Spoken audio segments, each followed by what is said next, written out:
On average, about 60 people are killed by tornadoes in the United States each year.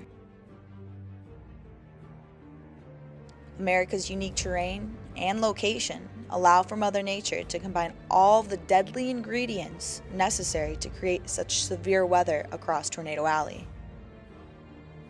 Weather enthusiasts spend thousands of dollars and days in the field studying these amazing but deadly phenomena. Whether it may be students, scientists, or those who are just intrigued by the beautiful show presented by the atmosphere, they are all there with the same goal in mind.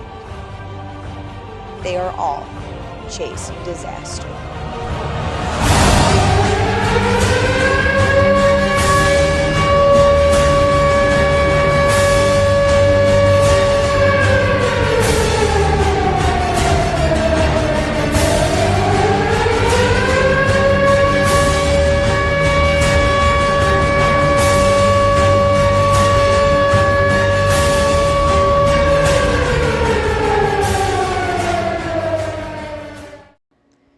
Storm chasing combines art and science in the field by providing meteorologists with a test of their best forecasting skills. It includes hours of analyzing maps, sorting through computer model data, and inevitably waiting. But if successful, the reward leaves the chase with beautiful pictures and memories of an art form rarely seen by many who do not live in the plains. The Valparaiso University Storm Intercept Team is a chase team that gives students the opportunity to compare the equations they've learned in the classroom with visuals in the field, giving them a well-rounded understanding of the atmosphere.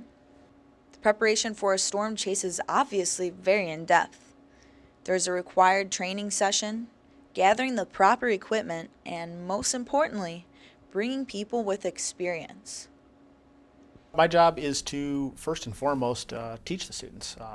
They learn a lot from discussion. I like to be the person that they can come to and ask pretty much any question about what's going on.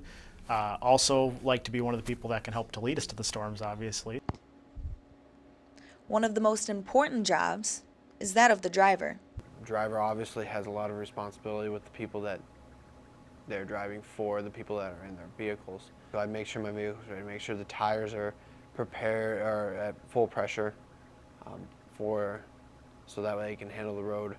Make sure there's enough oil, gas obviously, you need to get somewhere. Just make sure the vehicle's ready.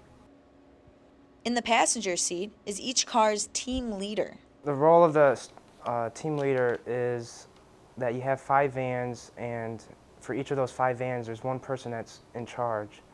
So there's one person who makes sure that everybody participates. So when we do Kestrel readings, when we get temperature and dew point, that team leader makes sure that everybody gets that data. He makes sure that if they have any questions, that they can try and answer them as best as they can. The lead car reserves a spot for the navigator, whose chase essentials include an array of atlases and high-resolution maps to guide the lead driver in the right direction. The main issue I had was finding a road, especially in North Texas where we had very few road options.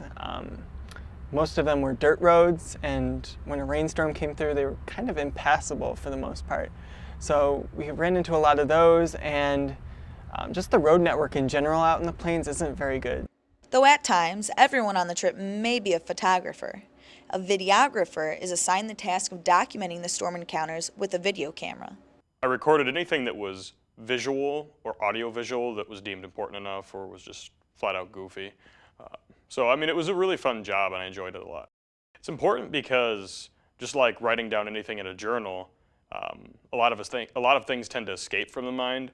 Another thing is that really in storm chasing, videography is important if you run into something like a tornado, because there's something called photogrammetry, which is where objects that are pulled up into a tornado can then be used to calculate the tangential velocity of a vortex, which is good for science because anybody who's wanting to research any specific storm event can then use that data to calculate, like I said, calculate the rotational speed of a vortex. So it also has a scientific benefit.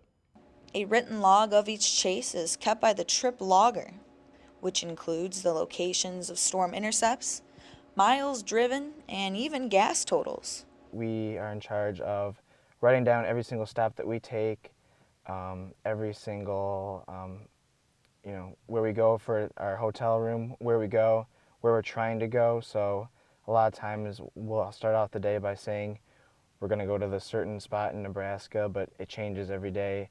It changes basically every hour too because the weather is so different. This kind of gives us an idea about where we went for the past storm chases, where are places that we'd like to go, if there was like a really nice hotel that we stayed at or something like that. But for the most part, it's just to make sure that we have a nice history of all the storm chases that we've done here at VU. Each position brings their own equipment, but every car has their own chase kit as well. Each vehicle is equipped with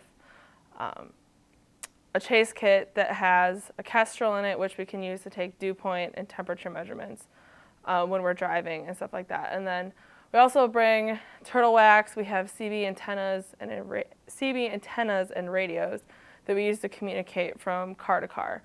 With all of the equipment in check, it is up to the deputy director to decide if it is worth meeting for a day chase. I'm in charge of sending out when we have severe potential code yellows for when we feel in the next day or two that there could be a chance of a chase somewhere near Valpo.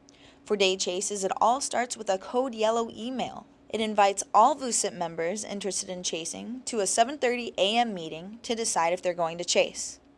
Once the decision has been made, a code red is issued to meet in the parking lot and prepare the cars for the chase. When choosing the target area, meteorologists use many tools to assess the locations of severe weather components. Surface observations and balloon launches provide storm chasers with temperature, dew point, and wind measurements from the surface to the upper atmosphere, which will help them diagnose instability and therefore the potential for severe weather.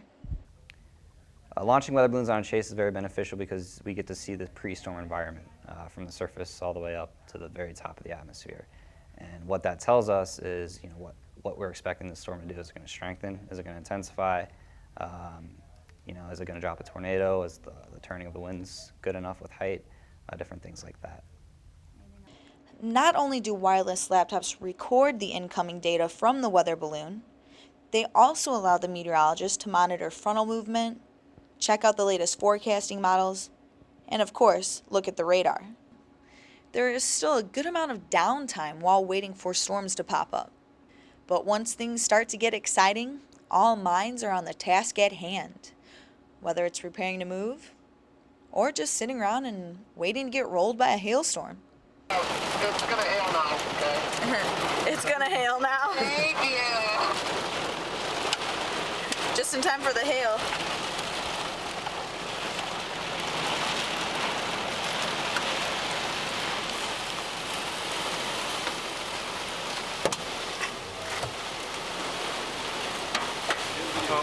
You can hear it. Look up the hail. We just got one rogue nasty piece to hit our car. Oh, We got another tone. The Weather Service in Amarillo has issued a severe thunderstorm warning for southeastern New York. this is what I'm talking about. County until 6 p.m. Central Daylight Time. At 4:49 p.m. Central Daylight Time, National Weather Service meteorologists have detected a severe thunderstorm capable of producing tennis ball-size hail. Tennis ball size hail. Bring it on. Oh, big one. Should I open my door? No. Yeah, you should. Though busts are inevitable, whether it may be from the atmosphere or a mechanical situation with the chase, all students still remain in good spirits. Yeah, it was a bust, but we realized that it was a fun day overall. So we were talking about great experiences and what we did take out of the storm chase. Like the Storm Chase Bible says, chase if you can, bust if you must, but at all times learn. So the goal is almost always achieved. Underclassmen learn from the upperclassmen. Upperclassmen learn from their mistakes. And everyone is reminded that no matter what, Mother Nature always wins. But when we do forecast just right and get in position just in time to see that perfect storm, the reward we get to see is well worth the wait and well worth the chase. Hence the reason we love chasing disaster. That's why I want to date him. Wow.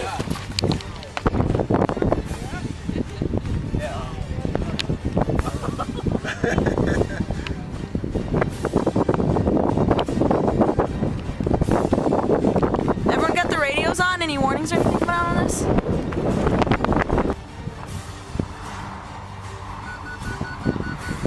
Tone! National Weather Service in Amarillo has issued a tornado warning. Tornado warning! Central Beaver County. About a mile away right now. Feel cold? It just got so cold. Whoa! Just got so incredibly cold right now. They're going in for it. Go! They're heading straight for it. It just got freezing. It just got so cold right now. We're trying to get better rotation along to this thing.